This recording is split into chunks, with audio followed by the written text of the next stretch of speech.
죽음이 임박한 이반 일리치는 고독 속에서 살았다. 그것은 수많은 사람들이 우글대는 도시 한가운데서 느끼는 고독이었고 지인들과 가족들이 북적대는 곳에서 느끼는 고독이었다. 바닷속 저 깊은 곳에서도 땅 밑 저 아래에서도 결코 찾아볼 수 없는 절대 고독이었다. 이반 일리치는 이 끔찍한 고독을 오로지 과거의 상념에만 의지해서 견뎌냈다. 그러다 자기 자신이 너무 불쌍하게 느껴졌다. 이반 일리치는 더 이상 참지 못하고 어린아이처럼 엉엉 소리내어 울기 시작했다. 그는 의지할 데 없는 자신의 처지와 절대 고독, 사람들의 잔인함과 신의 잔인함이 서러워서, 아니 신의 부재가 서러워서 목 놓아 울었다. 어째서 제게 이런 시련을 주시는 겁니까? 어째서 저를 이 지경까지 끌고 왔습니까? 어째서? 도대체 무슨 이유에서 저를 이다지도 괴롭히는 겁니까? 그는 대답을 기다리지 않고 다시 엉엉 울었다. 대답이 없었다. 아니, 있을 수도 없다는 것 때문에 더 울었다. 러시아의 대문호 톨스토이가 회심을 하고 난 이후에 썼던 걸작 이반 일리치의 죽음의 한 장면입니다. 모범적으로 살았고 높은 고위직 법관이었던 이반 일리치는 불치의 병을 앓고 3개월 만에 죽음을 맞이하게 되는 과정을 톨스토이는 기록하고 있습니다. 이반 일리치와 평소에 가까웠던 사람들은 그의 부고를 듣자마자 슬퍼하는 척하지만 마음속으로는 그의 자리를 누가 대신 차지할지, 그로 인해서 자신들은 어떤 이익이 될지 빠르게 계산을 했습니다. 가정에서도 마찬가지였습니다. 이반 일리치의 묘자리 값은 최대한 적당하게 책정했고 반대로 그의 죽음으로 받을 수 있는 보상금을 계산하느라 여념이 없었으니까요. 그렇지만 죽기 전에 이반 일리치에게 가장 슬펐던 것은 죽어가는 가운데에서 어느 누구도 자신에게 인간적으로 손을 내밀지 않은 고독감과 위선이 가장 견디기 힘든 고통이었습니다. 그래서 위에서 읽어드린 대로 그가 느낀 고통은 사람들이 우글대는 도시 한가운데서 느끼는 고독이었고 지인들과 가족들 속에서 느끼는 고독이었다고 말합니다. 오늘 마가복음 1장 21절에서 28절은 예수님이 안식일에 회당에서 귀신 들린 사람을 고쳐주시는 장면입니다. 그리고 예수님이 귀신을 고쳐주셨기 때문에 여러분들은 모두 예수님께 나아와야 된다는 이 결론을, 이 본문을 인용한 설교를 통해서 수없이 들어보셨을 겁니다. 그렇지만 독일의 문헌학자였던 크리스티안 펠트만은 이 부분에서 사용된 언어의 용례와 사회적인 의미를 비추어 봤을 때 본문에서 귀신 들린 사람은 영화 엑소시스트에 나오는 그런 사람이 아니라 극심한 우울증으로 고통을 받는 사람이라는 데에 무게를 두고 해석을 합니다. 저도 이 해석이 어느 정도 신빙성이 있다고 생각을 합니다. 왜냐하면 우리는 지금까지 엑소시스트에 나오는 사람을 한 번 보는 것도 쉽지 않은데 성경에는 아주 많이 귀신 들린 사람들이 나오기 때문입니다. 그렇다면 우울증이나 극심한 스트레스로 고통을 받는 사람을 영적으로 본다면 귀신 들렸다고 표현을 해도 완전히 틀린 것은 아닐 테니까요. 이 귀신 들린 사람이 당한 고통과 고독은 도시의 한가운데에서 느끼는 고독이고 지인들과 가족들 속에서 느끼는 고독이라고 할 수가 있을 겁니다.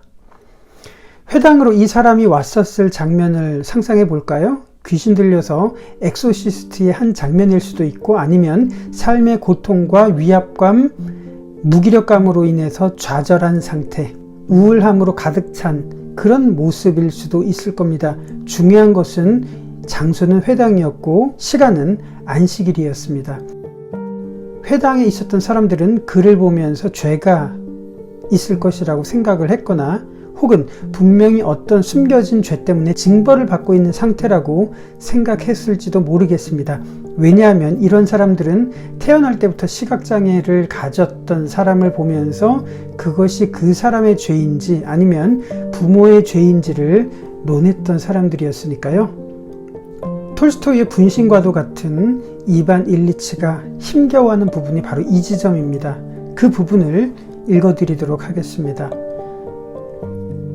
남편과 남편의 병에 대한 아내의 태도는 예전과 똑같았다. 의사가 환자에게 일정한 태도를 정해놓듯이 그녀도 남편에 대한 한 가지 태도를 정해놓았다. 남편은 의사가 시키는 대로 하지 않았기 때문에 병이 낫지 않는다. 고로 모든 것은 남편의 책임이다. 그러나 자기는 그런 남편을 사랑으로 나무라고 있다는 이런 식의 태도를 아내는 고수하고 있었다. 어찌나 남편이 말을 안 듣는지 몰라요. 약도 제 시간에 먹는 법이 없어요. 제일 큰 문제는 다리를 저렇게 위로 들어 올리고 누워있겠다고 하는 거예요. 몸에 해로울 게 분명한데 말이죠.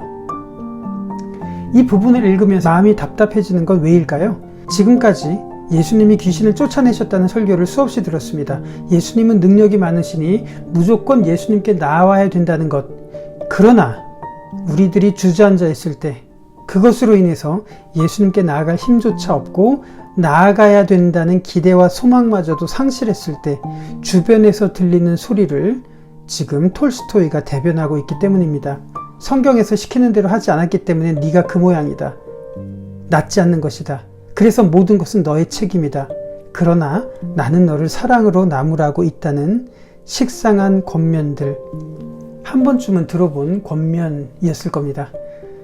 그렇지만 예수님께서는 마가복음 1장 25절에서 두 가지를 분명하게 구분하고 있습니다. 예수님이 지금 꾸짖고 있는 대상은 그 사람 자체가 아니라 그 사람을 괴롭히는 어떤 힘, 어떤 원인에 대해서 분노하셨기 때문에 꾸짖고 있는 것입니다.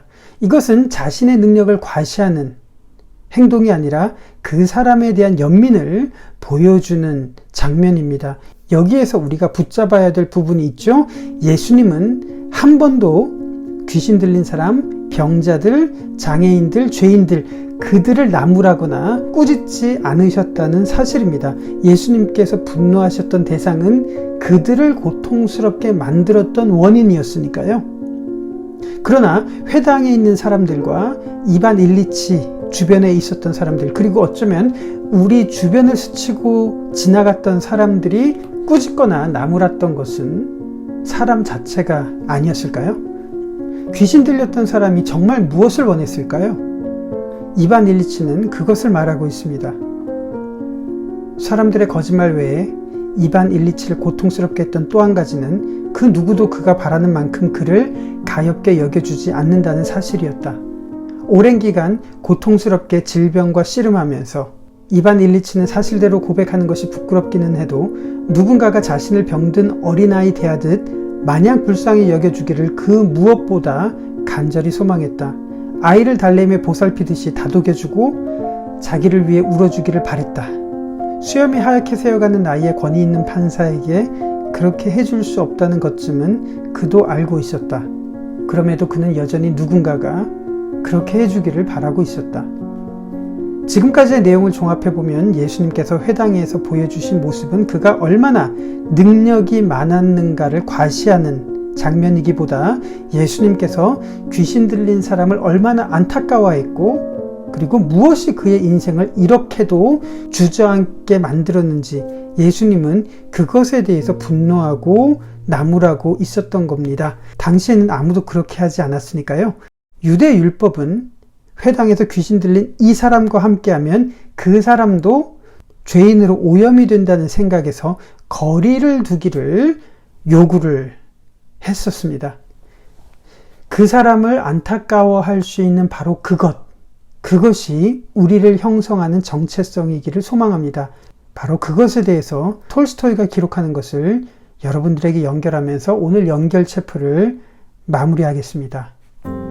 바로 그 순간 이반 일리치는 나락으로 굴러떨어져 빛을 보았다. 그는 지금까지 자신이 살아온 인생이 그래서는 안 되는 삶이었지만 아직은 그것을 바로잡을 수 있으며 바로잡아야 한다는 사실을 깨달았다. 그것이 도대체 뭐지? 그가 스스로에게 질문을 던지고는 조용히 입을 다문 채 귀를 기울였다. 그때 누군가가 자신의 손을 잡는 것을 느꼈다. 눈을 뜨자 아들이 보였다. 아들이 불쌍했다. 아내가 곁으로 다가왔다. 그는 아들과 아내를 보았다. 아내는 입을 벌린 채 절망적인 표정으로 그를 보고 있었다. 눈물이 그녀의 코와 뺨을 타고 주룩주룩 흘러내렸다. 아내도 아들도 안쓰러웠다. 그래, 내가 이들을 힘들게 하고 있어. 이반 일리치는 생각했다.